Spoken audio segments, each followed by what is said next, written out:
Okay, let's unpack this. We're Yeah. going to take a deep dive into some really essential territory, especially for you if you're working with young people. Hmm. We've got a stack of sources here, research papers, guides, articles that really zero in on two crucial kind of interconnected concepts, Hmm. trauma-informed care and what the sources call essential self-care for youth workers. Right. And the context for this is just incredibly important, isn't it?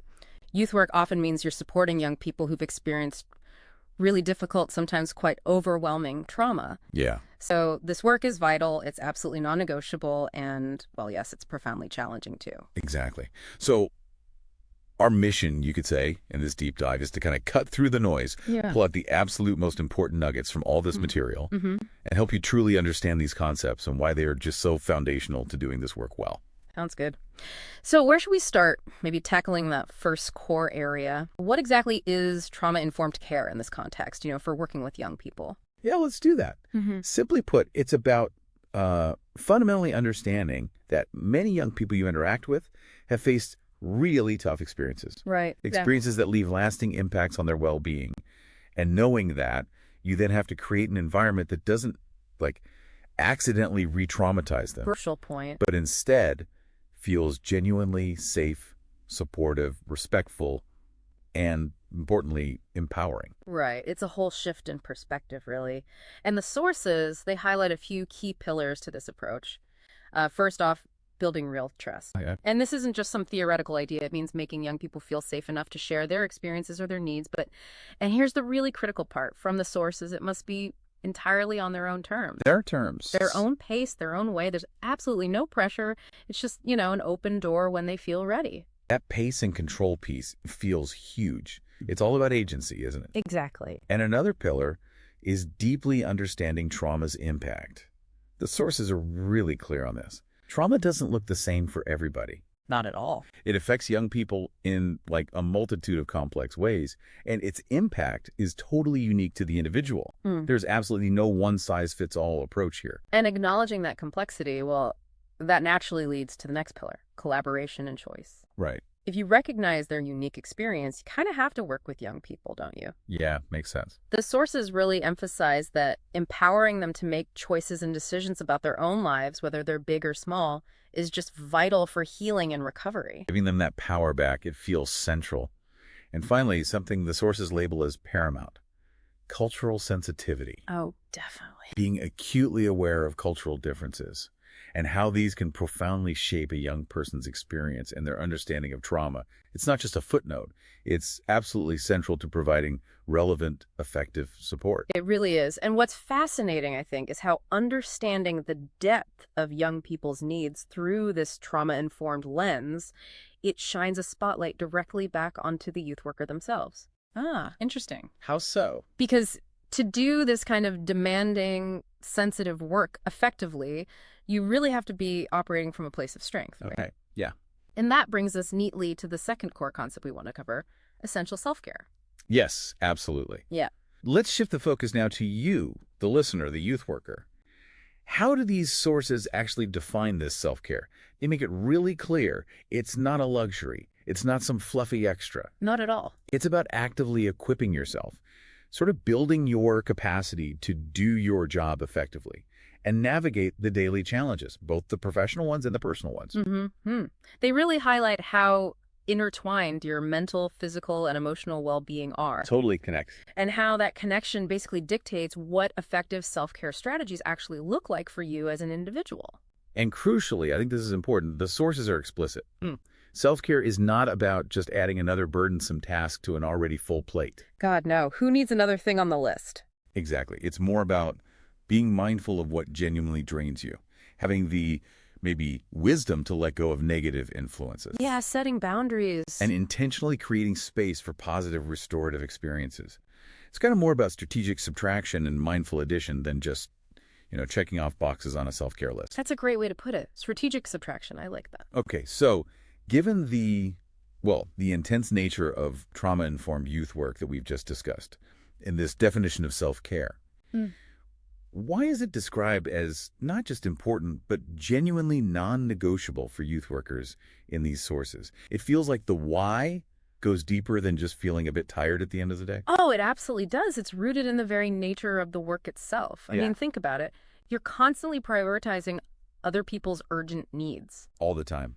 The work often feels endless, right? And being so aware of the ongoing struggles young people face, well, that can easily lead to feelings of guilt or that pervasive wish that you could just do more. Eric, that feeling of never enough, it's such a powerful drain. It really is. And the sources directly link practicing self-care to preventing harm, specifically preventing burnout. Burnout. If you neglect your own well-being, it almost guarantees frustration, impatience, exhaustion. States that make genuinely effective trauma-informed support nearly impossible. You just can't pour from an empty cup, basically. Exactly. To give your best in this demanding role, you absolutely have to be at your best, or at least be working towards it. Which also connects to professional growth and sustainability, doesn't it? It does. Youth work isn't static. It requires continuous practical application and skill development. The sources point out that self-reflection and checking in with yourself, which is fundamentally a form of self-care, are integral to that ongoing learning process. So it's part of actually honing your craft. Yeah, precisely. It's part of professional longevity too, right? It's a career. This is a profession, a career path. Self-care is essentially the fuel that allows you to sustain yourself and hopefully thrive in this vital role over the long haul without hitting that wall. Right. Without burning out completely. And finally, the sources compellingly describe what they call the ripple effect. The ripple effect. Where level of well-being, or perhaps your lack of well-being, it doesn't just impact you in isolation. No, of course not. It ripples outward. It affects your family, your friends, and critically, the young people you work with. Your capacity for presence, for patience, for empathy. It's directly influenced by how well you are actually caring for yourself. Wow.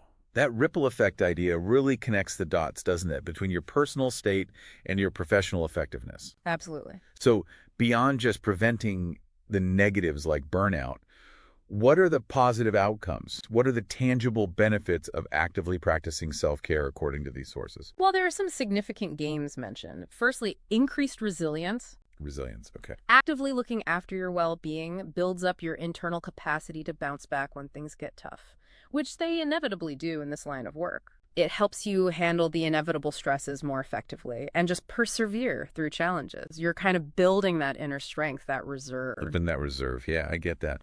What else? Secondly, and this is a big one, improved emotional regulation. Ah, okay. Managing your own stuff. Exactly.